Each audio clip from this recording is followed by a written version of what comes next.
Tres disparos secos rompieron el silencio de una tarde gris y helada en Pensilvania. No eran disparos de caza, aunque ocurrieron en una finca famosa por sus zorros. Eran el sonido de una mente quebrada por el poder, la soledad y una paranoia incontrolable. En el suelo, cubierto por la nieve de enero, yacía un medallista de oro olímpico, el héroe americano que creyó haber encontrado un refugio y solo halló su final a manos del hombre que prometió protegerlo. Hola a todos, bienvenidos a este viaje por la mente humana y sus abismos más oscuros. Hoy nos adentraremos en una historia donde el dinero ilimitado no compró la felicidad, sino la destrucción. Antes de comenzar, me gustaría pedirles que pausen un momento y escriban en los comentarios.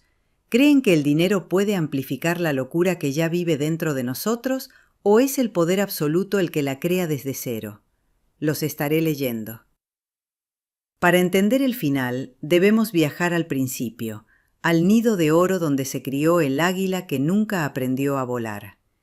John Eleuthère du Pont nació en 1938, en el seno de una de las familias más ricas y poderosas de la historia de los Estados Unidos. Los Du Pont no eran simplemente millonarios, eran una dinastía industrial que había construido su imperio con pólvora y productos químicos. John creció en Licenter Hall, una mansión que parecía más un castillo feudal europeo que un hogar americano, rodeada de cientos de hectáreas de bosques y jardines en Newtown Square. Pero los muros de piedra no solo mantenían alejados a los intrusos, sino que encerraban una soledad aplastante. Desde niño, John fue un prisionero de su propio privilegio. Sus padres se divorciaron cuando él tenía solo 2 años y quedó bajo la tutela exclusiva de su madre, Jean Austin Du Pont. Jean era una mujer de acero, fría y distante, cuya vida giraba en torno a la cría de caballos de pura sangre galeses. El pequeño John, buscando desesperadamente la aprobación materna, intentaba encajar en ese mundo ecuestre, pero su físico no estaba hecho para la equitación. Era un niño torpe, con una risa nerviosa y dientes prominentes, que prefería observar a los pájaros y coleccionar conchas marinas antes que montar a caballo. La soledad era su única compañera constante. Los niños de su edad no jugaban con él, jugaban con sus juguetes, y John aprendió muy pronto una lección que marcaría su destino. La gente solo se acercaba a él por lo que tenía, no por lo que era. A medida que crecía, esa soledad se transformó en una excentricidad silenciosa. Mientras otros jóvenes de su estatus se preparaban para dirigir corporaciones, John se refugiaba en la ciencia natural, convirtiéndose en un experto en ornitología. Publicó libros sobre aves del Pacífico Sur y descubrió nuevas especies, pero ni siquiera el reconocimiento académico llenaba el vacío. Sentía que el mundo le debía algo más, una gloria física y tangible que el dinero no podía comprar directamente, o al menos eso creía él. Fue entonces cuando sus ojos se posaron en un deporte que era todo lo contrario a la elegancia elitista de los caballos de su madre: la lucha libre. Un deporte de contacto, sudor y fuerza bruta, donde el apellido no importaba una vez que sonaba el silbato. John Du Pont decidió que si no podía ser un campeón por talento, se convertiría en el dueño de los campeones. La obsesión de John Du Pont por la lucha libre no fue un capricho pasajero. Se convirtió en la piedra angular de su existencia. Tras la muerte de su madre en 1988, John se sintió por fin libre de la sombra crítica que había dominado su vida. Jean Du Pont siempre había despreciado la lucha, considerándola un deporte de villanos y gente inculta, indigno de un caballero de su clase. Con ella fuera de escena, John transformó la finca familiar. Los establos de caballos, orgullo de su madre, fueron desmantelados o reconvertidos. En su lugar, erigió el Centro Nacional de Entrenamiento Foxcatcher, una instalación de vanguardia que rivalizaba con los mejores centros olímpicos del mundo. John no escatimó en gastos. Construyó gimnasios con la última tecnología, saunas, salas de pesas y viviendas para los atletas. Su visión era clara. Quería crear el mejor equipo de lucha libre del planeta y quería ser él quien los liderara. Se autodenominó entrenador principal, aunque sus conocimientos técnicos eran limitados y su experiencia en el tapiz nula. Para el mundo exterior, John era el mecenas definitivo, el salvador de un deporte amateur que siempre estaba necesitado de financiación. Para los luchadores, Foxcatcher era el paraíso terrenal, salarios altos, alojamiento gratuito y la posibilidad de entrenar a tiempo completo sin preocuparse por las facturas. Era una oferta que muy pocos podían rechazar, especialmente en un deporte donde el oro olímpico no garantizaba la riqueza. Sin embargo, había un precio oculto en el contrato. John no solo quería financiar a los atletas, quería poseerlos. Quería ser visto como uno de ellos, un igual, un guerrero. Se paseaba por el gimnasio con el chándal del equipo, exigiendo ser llamado entrenador o águila. Organizaba torneos donde él mismo competía en la categoría de veteranos y sus oponentes, a menudo hombres pagados o intimidados, se dejaban ganar para no herir el frágil ego del millonario. John celebraba esas victorias compradas con la euforia de un niño, levantando los brazos ante un público escaso y desconcertado. En su mente, la línea entre la fantasía y la realidad comenzaba a desdibujarse. Creía genuinamente que era un atleta de élite, y Foxcatcher no era solo un centro de entrenamiento, era su reino, y en su reino su voluntad era la única ley. Para legitimar su reino, el rey necesitaba a sus caballeros más brillantes. John sabía que, para que el equipo Foxcatcher fuera tomado en serio a nivel internacional, necesitaba a los mejores del mundo. Su mirada se fijó en dos hermanos que eran leyendas vivas de la lucha libre estadounidense, Mark y Dave Schultz. Ambos habían ganado la medalla de oro en los Juegos Olímpicos de Los Ángeles en 1984. Eran la realeza de este deporte, respetados, carismáticos y, sobre todo, increíblemente talentosos. Mark fue el primero en llegar, seducido por las promesas de John y la necesidad de estabilidad económica. Pero la verdadera joya de la corona, el hombre que John más deseaba en su equipo, era Dave. Dave Schultz era todo lo que John no era. Era un líder natural, un hombre cálido y familiar que caía bien a todo el mundo al instante. Tenía una habilidad innata para enseñar y una paciencia infinita, lo que lo convertía en el entrenador que John soñaba ser, pero nunca sería. Tras largas negociaciones y una oferta económica sin precedentes en la historia de la lucha amateur, Dave aceptó mudarse a la finca con su esposa Nancy y sus dos hijos pequeños. Se instalaron en una de las casas de invitados dentro de la vasta propiedad de Foxcatcher. La llegada de Dave trajo una nueva energía al equipo. Los luchadores lo adoraban y lo veían como una figura paterna y un mentor técnico insustituible. Al principio, la relación entre el millonario y el medallista parecía idílica. John colmaba a Dave de regalos y atenciones, y Dave, con su naturaleza afable, toleraba las excentricidades de su patrón, actuando a menudo como un amortiguador entre la locura de John y el resto del equipo. Dave sabía manejarlo, sabía cómo hablarle para calmar sus ansiedades y validar su ego frágil. Pero esta cercanía tenía un filo peligroso. John comenzó a ver a Dave no solo como un empleado o un amigo, sino como una posesión. Y lo que era peor, comenzó a sentir celos. Celos de la luz que Dave irradiaba, del respeto genuino que los otros luchadores le profesaban, un respeto que John tenía que comprar, pero que Dave obtenía gratis, simplemente siendo él mismo. En la mente retorcida de John, Dave Schultz empezaba a transformarse de salvador a usurpador.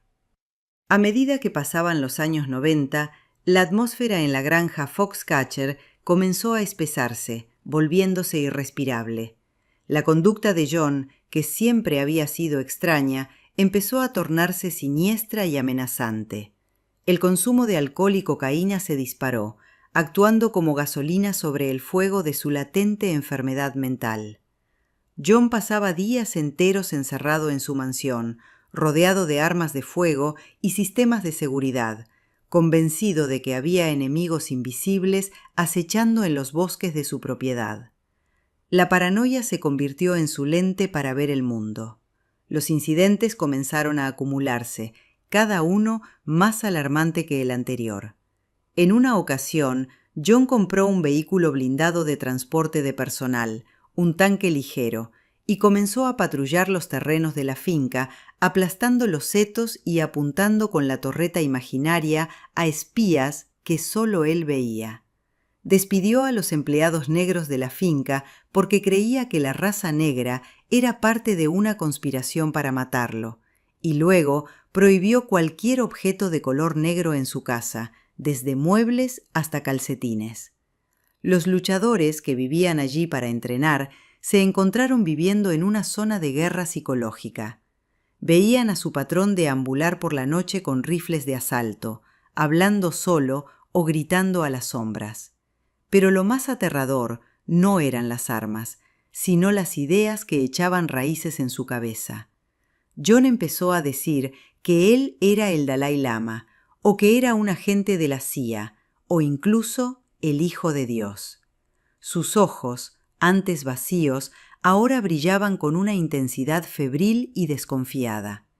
Empezó a creer que los árboles de la finca se movían, que tenían mecanismos electrónicos en su interior para espiarlo. Ordenó a sus empleados que filmaran el bosque durante horas para atrapar a los árboles en movimiento.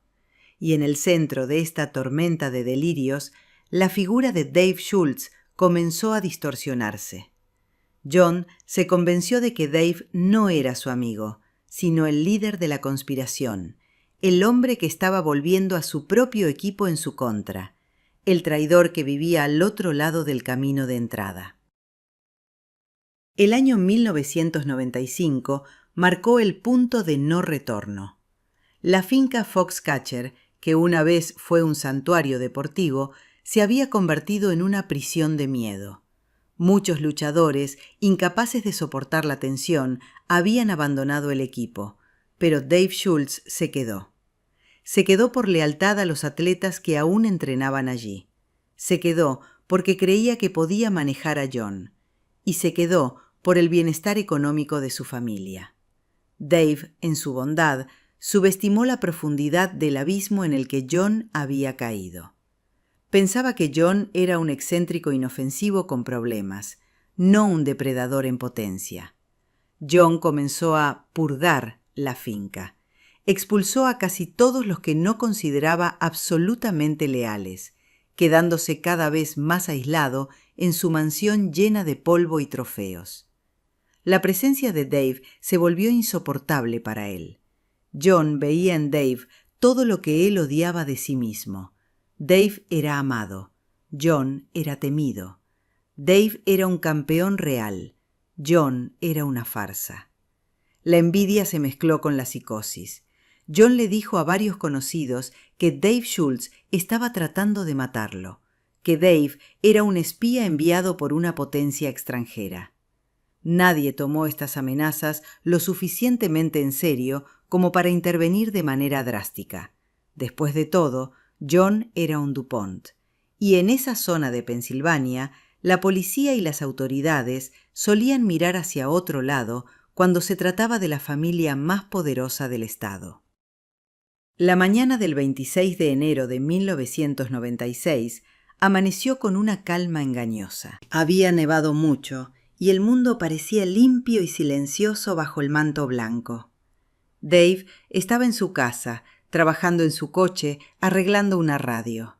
Estaba de buen humor, preparándose para los próximos Juegos Olímpicos de Atlanta. No sabía que a menos de 1 kilómetro de distancia, en la casa grande, John DuPont se estaba vistiendo no para entrenar, sino para ejecutar una sentencia que solo existía en su cabeza. John subió a su Lincoln Town Car plateado, Colocó un revólver calibre 38 en el asiento del copiloto y condujo lentamente por el camino nevado que conectaba su mansión con la casa de los Schultz. No iba a discutir, no iba a despedirlo, iba a terminar con la fuente de su tormento. El Lincoln Town Car se detuvo suavemente en la entrada de la casa de los Schultz. El motor ronroneaba bajo el aire gélido, emitiendo pequeñas nubes de vapor. Dave, al escuchar el vehículo, levantó la vista de su trabajo. Al reconocer el coche de su benefactor, esbozó esa sonrisa franca que lo caracterizaba y caminó hacia la ventanilla del conductor. No había miedo en sus movimientos, solo la familiaridad de quien saluda a un viejo conocido. «Hola, entrenador», dijo Dave con voz clara, inclinándose ligeramente hacia el coche para ver a John. Esas fueron las últimas palabras que pronunció. Desde el interior del vehículo, sin mediar palabra, John levantó el revólver y apretó el gatillo. El primer disparo golpeó a Dave en el codo, haciéndolo girar violentamente.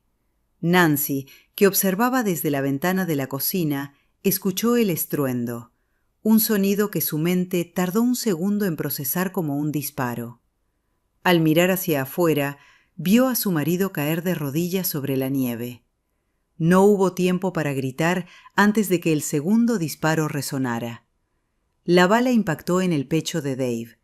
John DuPont, con el rostro inexpresivo, como si estuviera podando una rama seca en su jardín, disparó una tercera vez, esta vez directamente a la espalda de Dave, que ya yacía boca abajo. Nancy salió corriendo de la casa, gritando el nombre de su esposo, ignorando que el asesino seguía allí, a pocos metros, armado y observando su obra.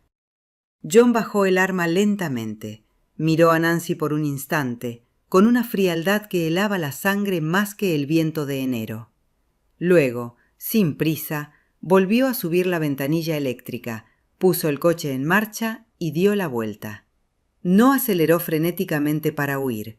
Condujo de regreso a su mansión a la misma velocidad moderada con la que había llegado, como si acabara de completar una tarea administrativa rutinaria. Nancy se arrojó sobre el cuerpo de Dave, suplicándole que resistiera, mientras la nieve inmaculada a su alrededor comenzaba a teñirse de un rojo oscuro y brillante. En ese momento, en los brazos de su esposa, el corazón del campeón olímpico dejó de latir. La llamada al 911 fue un grito de auxilio desgarrador que movilizó a todo el condado. En cuestión de minutos, la tranquila carretera que llevaba a la finca Foxcatcher se transformó en un escenario de caos controlado. Patrullas de policía, ambulancias y unidades tácticas convergieron en la entrada de la propiedad. Los paramédicos no pudieron hacer nada por Dave Schultz. Su cuerpo fue cubierto y retirado, dejando un vacío insoportable en la comunidad de luchadores que observaban la escena con incredulidad y horror. Mientras tanto, la atención de las autoridades se centró en la mansión principal, donde el asesino se había atrincherado. John DuPont no tenía intención de entregarse. Había cerrado las pesadas puertas de roble de su casa, activado los sistemas de seguridad y se había armado hasta los dientes. La policía sabía que no se enfrentaban a un criminal común, se enfrentaban a un experto tirador, poseedor de un arsenal privado que incluía fusiles de asalto automáticos y miles de rondas de munición. La mansión, construida con gruesos muros de piedra al estilo de las grandes casas europeas, era ahora una fortaleza inexpugnable. El jefe de policía ordenó establecer un perímetro de seguridad amplio, temiendo que John pudiera usar su rifle de largo alcance para atacar a los agentes desde las ventanas superiores. La noticia estalló en los medios de comunicación nacionales como una bomba. El hombre más rico de Estados Unidos buscado por asesinato, titulaban los noticieros. Helicópteros de prensa comenzaron a zumbar sobre la finca, añadiendo una banda sonora de ruido ensordecedor a la tensión que se vivía en tierra. Dentro de la casa, John estaba solo con sus demonios. Llamó a su abogado, no para confesar, sino para divagar sobre conspiraciones y exigir hablar con figuras de autoridad que solo existían en su mente delirante. Afuera, los negociadores de la policía tomaban sus posiciones, preparándose para lo que prometía ser un asedio largo y peligroso. El rey de Foxcatcher había cerrado las puertas de su castillo y no tenía intención de dejar entrar a nadie. El asedio a la mansión de John DuPont se extendió durante 48 horas de tensión agonizante. El equipo SWAT, vestido con equipo táctico negro que contrastaba con la blancura del paisaje invernal, rodeaba la casa, moviéndose de árbol en árbol, siempre bajo la amenaza de ser vistos por el millonario. Las negociaciones telefónicas eran erráticas y frustrantes. John hablaba de temas inconexos, pasaba de la calma absoluta a la furia paranoica en cuestión de segundos. A veces afirmaba ser Jesucristo, otras veces exigía que se le reconociera como el Dalai Lama. Para los psicólogos de la policía, estaba claro que estaban tratando con un hombre completamente desconectado de la realidad. El clima jugó un papel crucial en la estrategia policial. Las temperaturas habían descendido drásticamente, convirtiendo la finca en un congelador al aire libre. Las autoridades decidieron usar el frío como arma. Cortaron la línea telefónica para aislarlo de cualquier contacto que no fuera con los negociadores, y luego, en una jugada maestra de presión psicológica y física, cortaron el suministro eléctrico de la mansión. La enorme casa, sin calefacción, comenzó a enfriarse rápidamente. La oscuridad y el silencio se apoderaron de los pasillos llenos de trofeos y animales disecados, convirtiendo el refugio de John en una tumba helada. A pesar del frío y la soledad, John resistía. Se paseaba por la casa con una linterna, vigilando las ventanas, convencido de que los agentes eran soldados de una fuerza invasora. Sin embargo, la falta de calefacción comenzó a mellar su resistencia. La caldera principal de la casa, el corazón que mantenía caliente la estructura, se detuvo. John, que estaba acostumbrado a que sus necesidades fueran resueltas por un ejército de sirvientes, se vio obligado a enfrentar una incomodidad física directa. Los negociadores le instaban a salir, prometiéndole seguridad, pero él se negaba, aferrándose a su realidad distorsionada, donde salir significaba la muerte o algo peor. La policía sabía que no podían entrar por la fuerza sin arriesgar vidas. Tenían que esperar a que el millonario cometiera un error. El error llegó en la segunda mañana del asedio. El frío dentro de la mansión se había vuelto insoportable, calando hasta los huesos del heredero. John, impulsado por la necesidad básica de calor y quizás por la arrogancia de creerse más listo que sus perseguidores, decidió salir para intentar reparar la caldera, que se encontraba en un edificio anexo cercano a la casa principal. No salió armado con sus rifles de asalto, sino solo con su revólver y la confianza delirante de que seguía siendo el dueño y señor de sus dominios.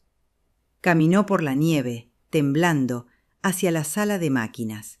Los francotiradores y el equipo de asalto, que habían estado esperando pacientemente en el bosque congelado durante 2 días, vieron su oportunidad. La orden se transmitió por radio en un susurro urgente: esperar a que se alejara de la puerta principal. Cuando John estaba concentrado intentando encender la caldera, el equipo táctico se abalanzó sobre él. No hubo tiroteo cinematográfico ni resistencia heroica. El hombre que había matado a un medallista olímpico a sangre fría fue derribado sobre la nieve, inmovilizado y esposado antes de que pudiera siquiera alcanzar su arma. El arresto de John DuPont fue el fin del asedio, pero el comienzo de un circo legal sin precedentes. Fue arrastrado hacia los coches patrulla, desaliñado, con la ropa sucia y la mirada perdida, muy lejos de la imagen del aristócrata impecable que intentaba proyectar. En el maletero de su coche y en el interior de la casa, la policía encontró suficiente armamento para equipar a un pequeño pelotón. La noticia de su captura alivió a la nación, Pero para la familia Schultz y la comunidad de la lucha libre no había consuelo posible. El monstruo estaba enjaulado, pero el daño era irreparable. El sueño de Foxcatcher había terminado de la peor manera posible, manchado de sangre y locura. El juicio de John DuPont se convirtió en uno de los espectáculos judiciales más extraños y seguidos de la década de los 90. El Tribunal de Pensilvania se llenó de periodistas, curiosos y miembros de la élite social que no podían creer que uno de los suyos estuviera sentado en el banquillo de los acusados por asesinato. La defensa de John no intentó negar que él hubiera disparado el arma. Los hechos eran irrefutables. Su estrategia se centró en la mente rota del millonario. Alegaron que John sufría de esquizofrenia paranoide, que en el momento del crimen no sabía distinguir el bien del mal, que vivía en un mundo de alucinaciones donde Dave Schultz era una amenaza mortal.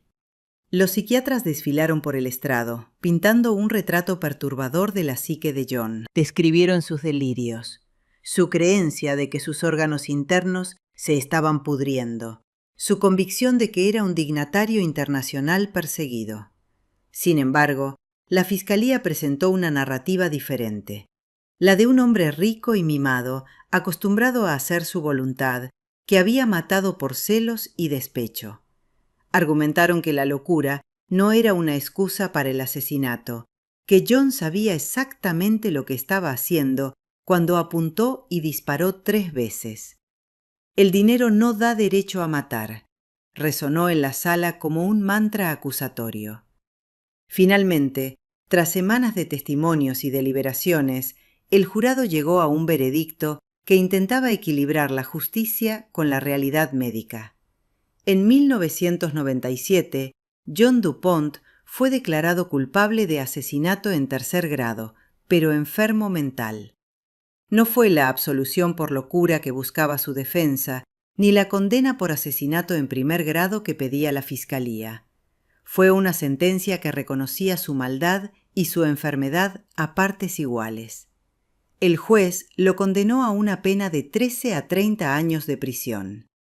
El hombre que había vivido en una mansión de 50 habitaciones pasaría el resto de sus días en una celda de cemento, despojado de su fortuna, su libertad y su nombre.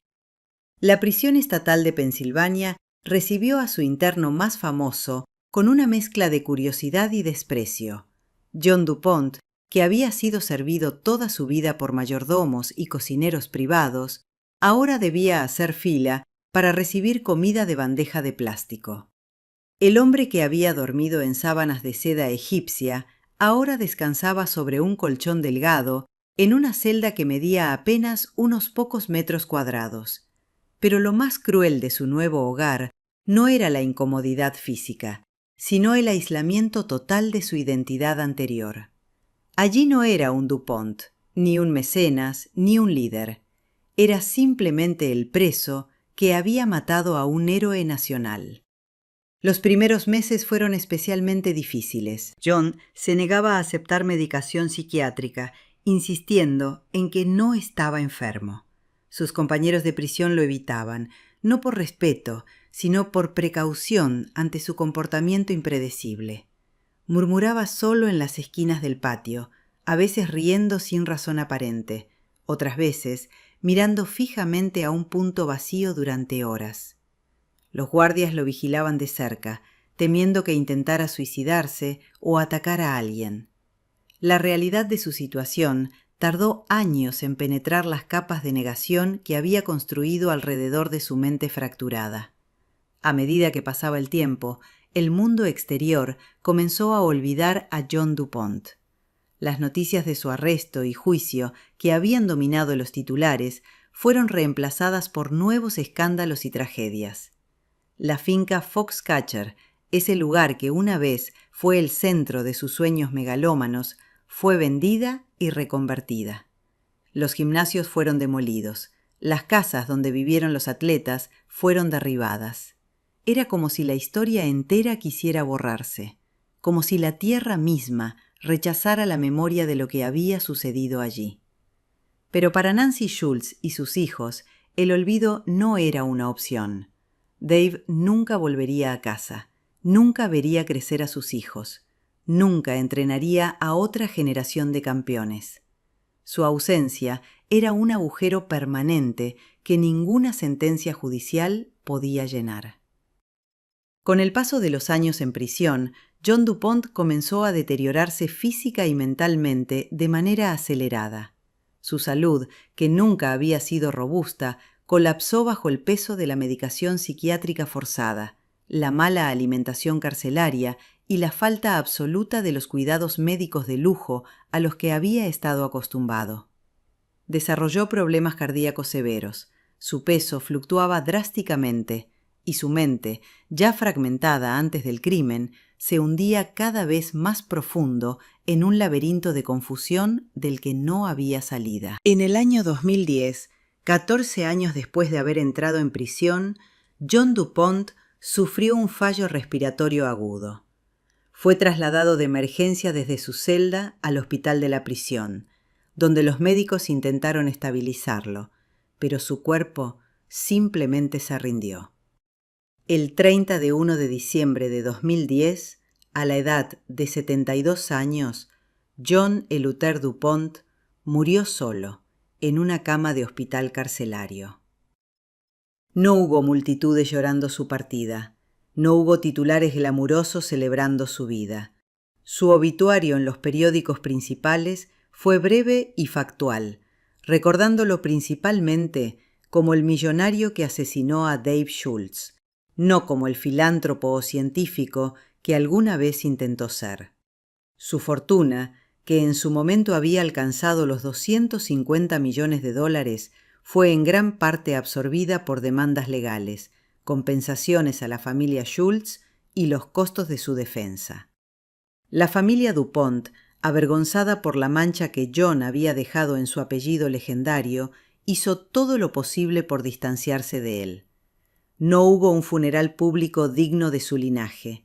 Sus restos fueron incinerados y sus cenizas dispersadas en silencio, casi como si la familia quisiera que el viento borrara hasta el último rastro de su existencia. El nombre DuPont, que había construido imperios químicos y contribuido a la historia industrial de América, ahora llevaba también el peso de un asesinato y la tragedia de una mente destruida por la soledad, el poder y la locura. Para entender completamente la caída de John DuPont, es necesario regresar a los elementos que construyeron su prisión psicológica. Su infancia, aunque materialmente privilegiada, estuvo marcada por un vacío emocional insoportable. Jeanne DuPont, su madre, era una mujer que amaba sus caballos con más pasión de la que jamás mostró por su hijo. John pasaba días enteros vagando solo por la enorme propiedad, buscando algo que llenara el silencio ensordecedor de la mansión. No había risas de hermanos, no había abrazos reconfortantes, solo el eco de sus propios pasos sobre los suelos de mármol. Esta soledad formativa creó en John una necesidad patológica de validación externa. Cada logro académico, cada descubrimiento ornitológico, cada trofeo comprado en competencias amañadas eran intentos desesperados de llenar ese vacío primordial. Pero la validación externa es como agua salada para un náufrago. Cuanto más se bebe, más sed se tiene. Nunca fue suficiente. Su fortuna le permitía comprar la presencia de personas a su alrededor, pero no podía comprar el afecto genuino que anhelaba. Los atletas de Foxcatcher lo veían como un jefe excéntrico, no como un amigo. Los empleados seguían sus órdenes por dinero, no por lealtad. La esquizofrenia paranoide que finalmente lo consumió probablemente llevaba décadas gestándose en silencio. Los expertos que analizaron su caso después del crimen identificaron señales tempranas que fueron ignoradas o malinterpretadas como simple excentricidad de millonario. Su colección obsesiva de armas, su desconfianza creciente hacia los demás, sus cambios de humor extremos, todo apuntaba a una mente en desintegración. Pero cuando eres rico y poderoso, la gente tolera tus rarezas, las disculpa, las llama peculiaridades de genio. Nadie interviene cuando el loco es también el que firma los cheques. Y así, John fue cayendo más y más profundo en el abismo, sin que nadie extendiera una mano para detener su descenso. Dave Schultz, por su parte, representa la antítesis perfecta de John DuPont. Mientras John heredó todo y no valoró nada, Dave luchó por cada logro con sudor y sacrificio. Dave nació en una familia de clase trabajadora en California, donde el dinero era escaso, pero el amor abundaba. Desde niño mostró un talento natural para la lucha libre, un deporte que encontró por casualidad en la escuela secundaria. No tenía entrenadores privados ni instalaciones de élite. Entrenaba en gimnasios públicos con equipos viejos y desgastados. Pero tenía algo que el dinero no puede comprar: una pasión genuina y una ética de trabajo inquebrantable. Su ascenso al podio olímpico fue el resultado de años de disciplina brutal. Dave entrenaba hasta que su cuerpo pedía clemencia, estudiaba técnicas hasta que las dominaba a la perfección, y cuando caía, se levantaba inmediatamente para intentarlo de nuevo. En Los Ángeles 1984, cuando el himno nacional sonó mientras él estaba en lo más alto del podio con la medalla de oro al cuello, las lágrimas que corrieron por su rostro eran de orgullo puro. Había logrado lo imposible sin ventajas ni atajos, solo con determinación y talento. Después de los Juegos Olímpicos, Dave se convirtió en una leyenda viviente del deporte, pero a diferencia de otras estrellas, nunca dejó que la fama lo cambiara. Se casó con Nancy, su amor de juventud, y juntos construyeron una familia basada en valores sólidos. Dave dedicó su vida postolímpica a entrenar a la siguiente generación, transmitiendo su conocimiento con generosidad infinita. Cobraba muy poco por sus clases, a veces nada si el estudiante no podía pagar. Para él, la lucha libre no era un negocio, era un arte y una forma de vida que debía compartirse. Cuando John DuPont le ofreció mudarse a Foxcatcher, Dave vio la oportunidad de ayudar a más atletas, de elevar el deporte que amaba. No sabía que estaba firmando su sentencia de muerte. El contraste entre estos dos hombres no podía ser más marcado. John, nacido en la cumbre de la pirámide social, miraba hacia abajo con envidia porque nunca experimentó el orgullo de escalar. Dave, nacido en la base, escaló cada peldaño con mérito propio y miraba el mundo con gratitud. Este contraste es lo que eventualmente alimentó la paranoia homicida de John. Cada vez que veía a Dave interactuar con los otros luchadores, escuchaba las risas genuinas, veía el respeto que emanaba naturalmente de esos intercambios. Algo se retorcía en su interior. John intentó imitar esa conexión humana, pero sus esfuerzos eran torpes y transparentes. Organizaba cenas obligatorias donde él era el centro de atención, contando historias exageradas de sus hazañas que nadie creía, pero todos aplaudían por cortesía. Regalaba dinero y objetos caros, esperando que la gratitud se convirtiera en afecto, pero solo conseguía reforzar la naturaleza transaccional de sus relaciones. Dave, por otro lado, no necesitaba comprar lealtad. La inspiraba simplemente siendo auténtico. Esta dinámica creó una tensión invisible pero palpable. John comenzó a ver a Dave no solo como un empleado o colega, sino como un rival en una competencia que solo existía en su mente. Una competencia por ser el alfa del grupo, por ser el líder admirado.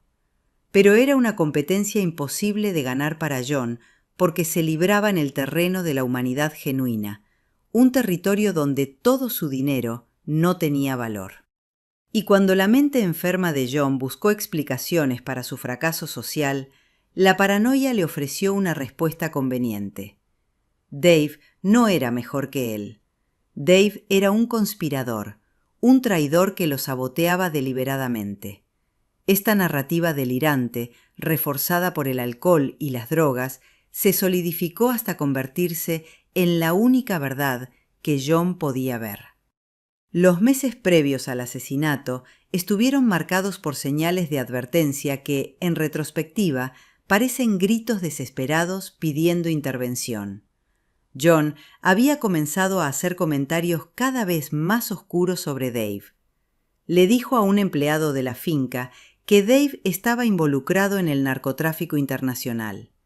Le confió a otro que Dave era un agente de la KGB rusa infiltrado en Estados Unidos. Estas acusaciones eran tan absurdas que la mayoría las descartaba como otra manifestación de la excentricidad habitual de John, pero deberían haber sido reconocidas como lo que realmente eran: síntomas de una psicosis peligrosa en escalada.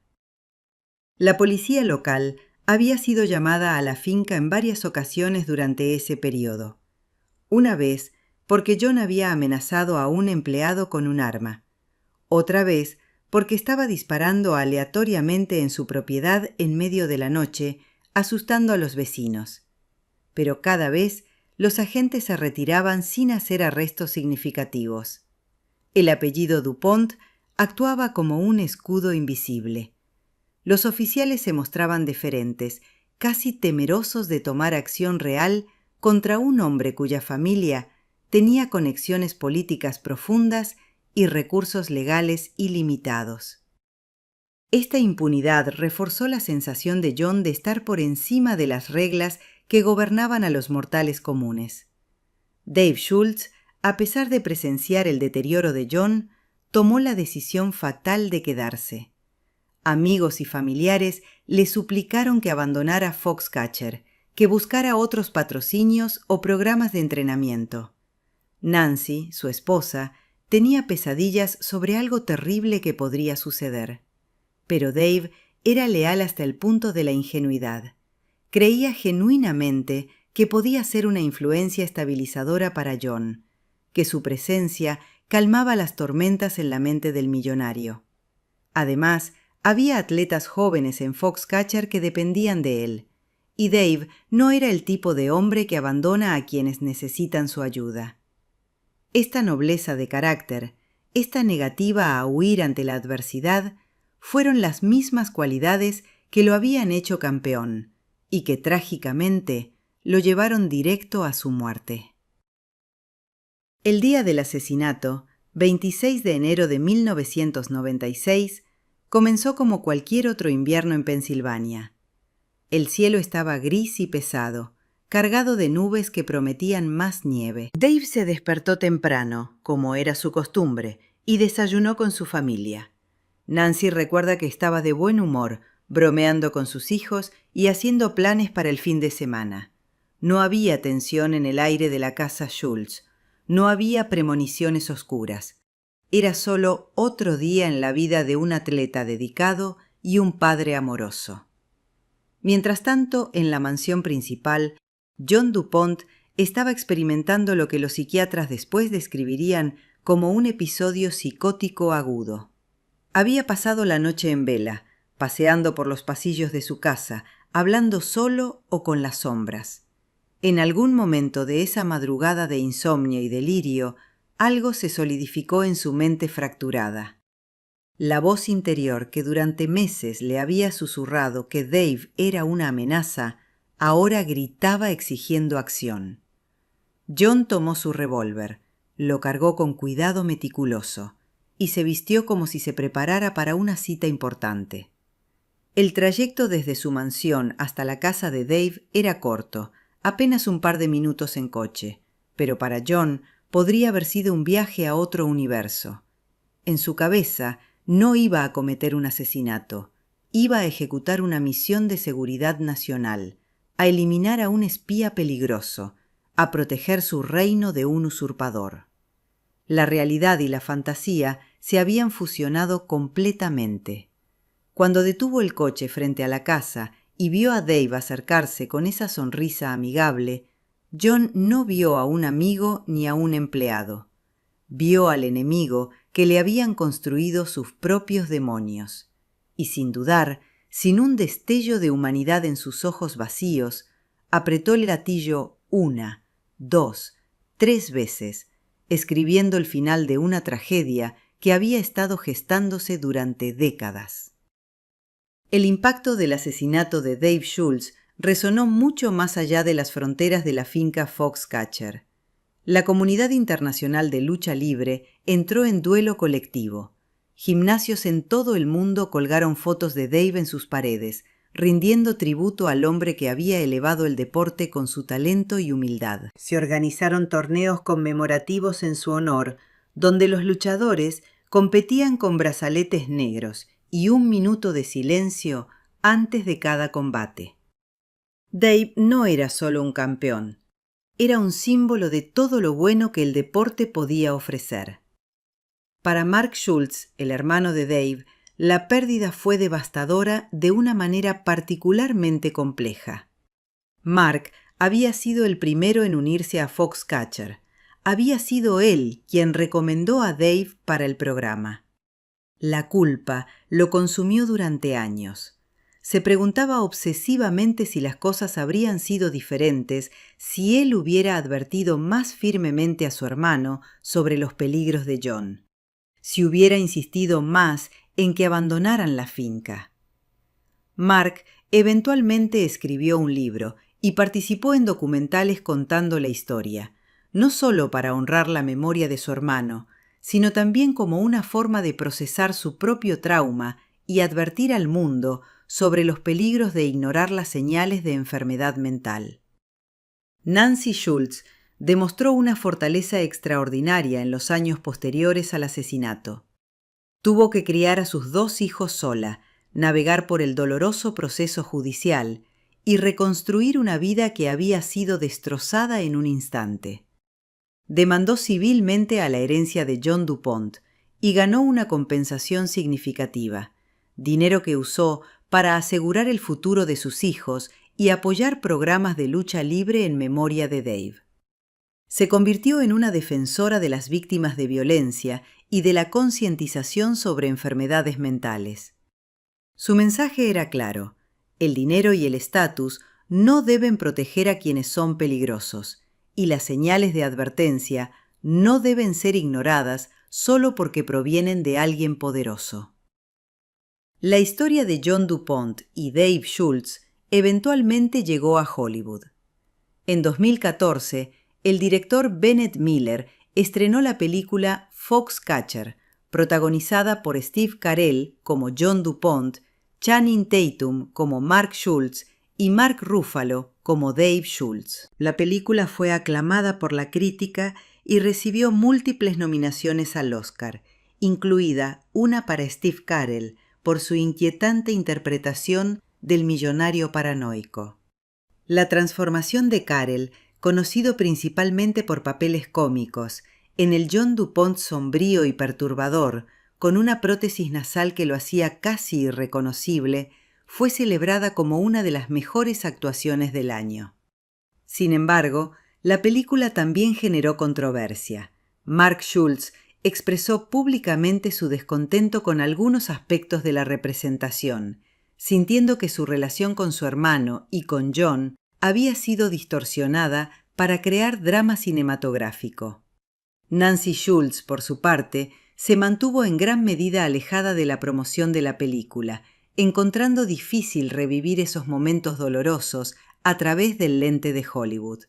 Para ella, no era una historia de entretenimiento, era su vida, la pérdida de su esposo, el trauma de sus hijos.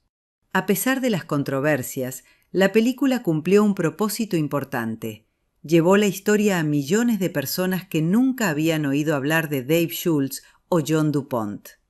Generó conversaciones sobre salud mental, sobre los peligros del aislamiento y el poder sin control, sobre cómo la sociedad falla en reconocer y tratar a personas con enfermedades mentales graves, especialmente cuando esas personas tienen recursos para ocultar o negar su condición. La película preguntaba implícitamente: ¿cuántas tragedias podrían evitarse si tomáramos en serio las señales de advertencia, independientemente de quién las emita?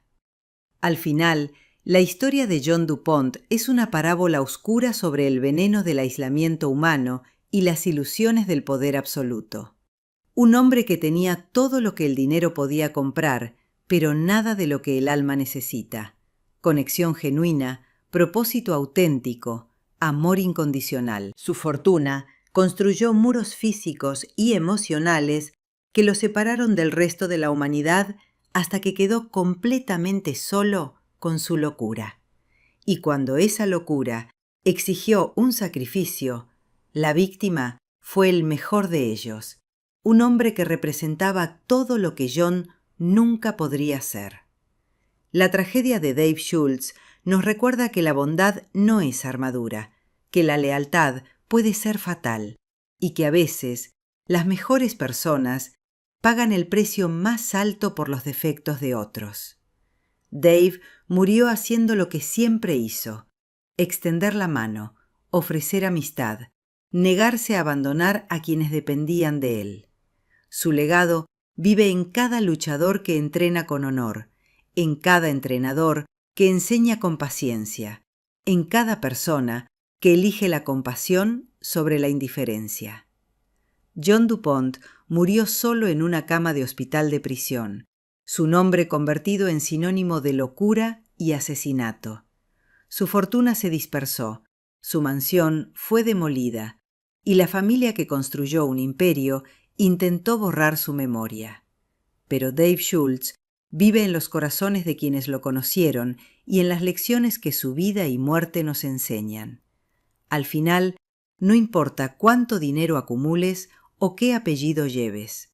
Lo que importa es cómo tratas a los demás, qué legado de humanidad dejas atrás. Dave dejó amor y respeto. John dejó sangre y advertencias.